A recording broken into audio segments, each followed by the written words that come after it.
Yeah, that's actually a really good lead-in, I hope, to what I'm going to talk about here with YouBase and YouBase on Toda, because at its heart, YouBase originally started as a way for people to own their identity and own their personal information and to carry it around with them wherever they go, as well as making that easier for distributed applications.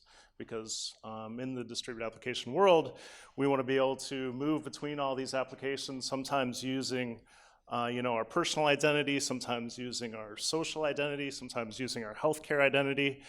And so we're bringing these all together in a way that I think is interesting, but it's also been kind of a, as we see with Ethereum, it's been a slow transition. So I'm also picking up on a few other themes that we've been talking about, so I'm great to hear everybody talk about meaning, because I think that's a really big component of what we're working towards in some of the demo that we'll be showing. So the idea is identity, content, and meaning, and how these interact. As we'll discuss, if you look at where the real value has been in the evolution of the web in the last 20, 25 years, a lot of it is the graph or the relationships between entities, the relationship between content and identity, and what the meaning of those relationships are. So go to the next slide, just hit forward. Click it. So where we're at now, and we're hearing a lot about this now with the 10th anniversary of the original Satoshi white paper, where are we at compared to, like, say, 1989 and HTTP versus, there's like hundreds of millions of people on the web in 1999, 10 years later. Things are a little bit slower, obviously. But money and programmable money is potentially a much bigger problem. But the other problem is maybe, and the reason that we're all here is the original protocols, while we're showing that that experiment works to create digital money, maybe the protocols need to adjust to some bigger use cases. Because as we move towards the value that the web has created, and what I think what we will start to create with the web of value is that relationship between, sure, programmable money, but also how identity, content, and meaning interact. And we'll go into that a little bit.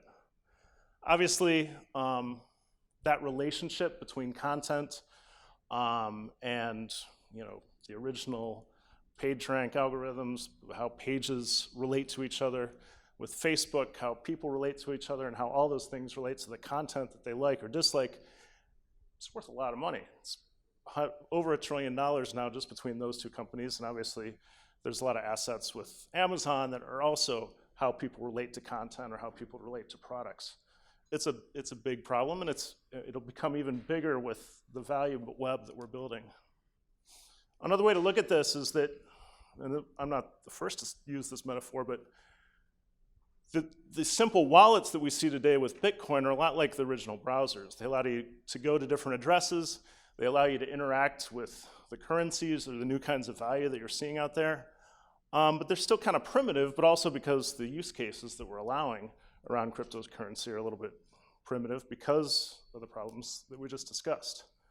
So what do you need, or what do we need to build to start having more of that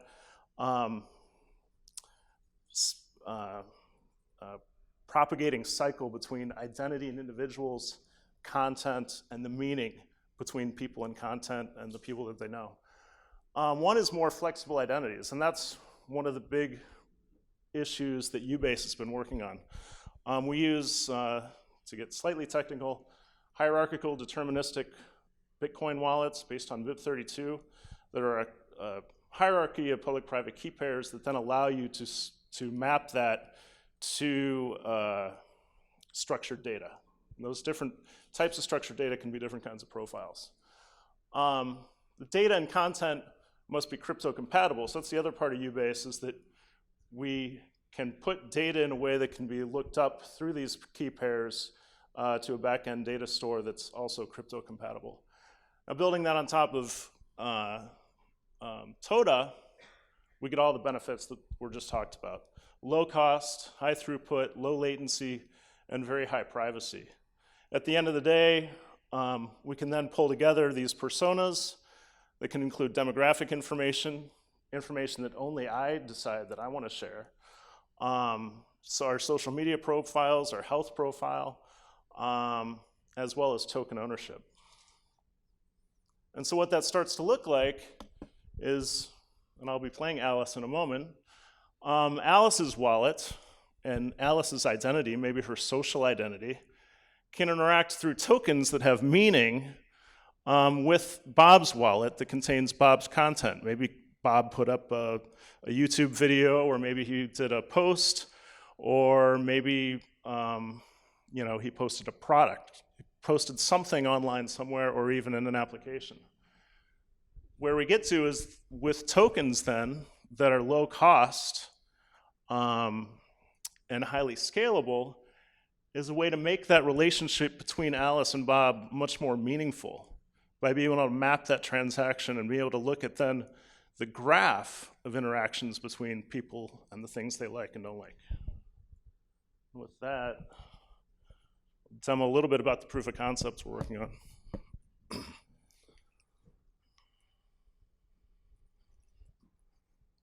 So here I am, Alice, and Alice has a YouBase on Toda wallet that's implemented through a Chrome extension. So Alice is here browsing her favorite artist, John Doe, and his new song that's perhaps on YouTube.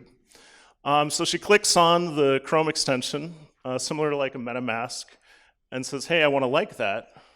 And keep in mind, this like is universal like, so it's not stuck in whatever platform that she's on. It can be across all platforms and across all applications. And she says, okay, I want to send John a like token.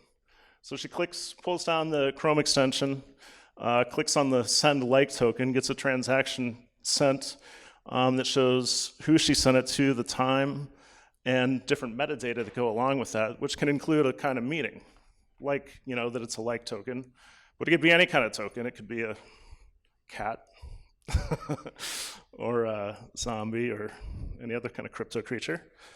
And then Alice can also go to her kind of home page where she can track all this, and on the left you'll see unused tokens. So these are network tokens that she's been issued, say, when she signed up, or maybe she's purchased later on, that she can send to different entities or across different applications. There's also her tokens that she could potentially either make herself or have others send to her. So she can have a history of all the tokens that she's received and the different kinds of tokens that they are.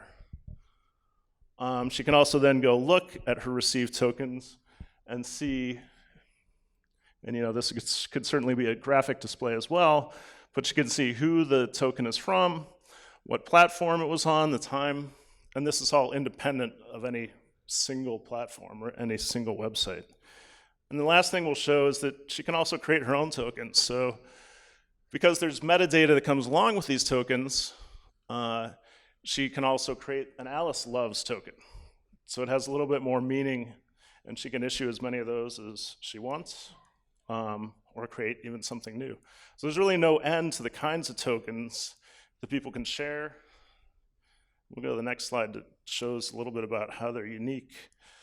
You can kind of think of these between ERC20 and ERC721. They're limited release. They don't really have any kind of intrinsic value, but they can't be copied, and they can be used across applications. They can be either public or private, and another kind of crypto magic that Josh, the CTO, has built allows for private data spaces between entities. Cross-platform, as I've said, they're inexpensive, built on Toda.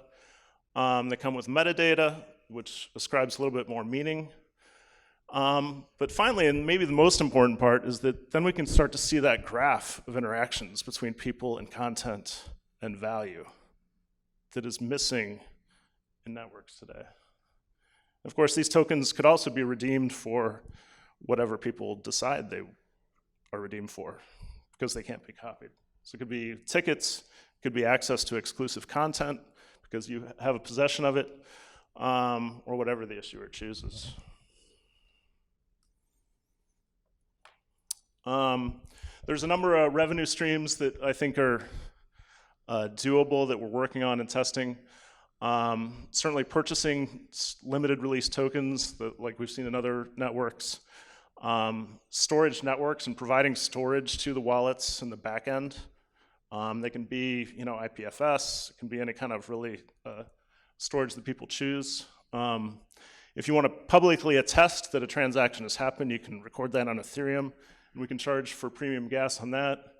But long term, the big goal, I think, is to focus on the social graph and the individualistic AI. So you could have an AI agent that works on your behalf that follows you and your wallet and make recommendations and build your own kind of personal recommendation engine as well as a global recommendation engine.